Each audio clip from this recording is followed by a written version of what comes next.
Bandang alas 7:20 ng gabi nitong Huwebes, November 9, nang magsagawa ng drug bypass operation ng Philippine Drug Enforcement Agency o PDEA, National Intelligence Coordinating Agency o NICA at Bacoor City Police sa Barangay Molina 4, Bacoor City, Cavite. Naaresto sa naturang operasyon ng 4 na drug suspect.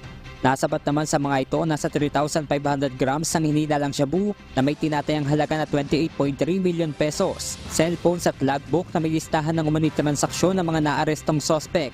Sa ngayon, hawak na ng mga otoridad ang mga naarestong suspect na maharap sa kasong paglabag sa Republic Act 9165 o ang Comprehensive Dangerous Drugs Act of 2002.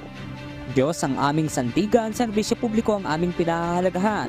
Mula rito sa Cavite, Benedict Samson, Rumahataw.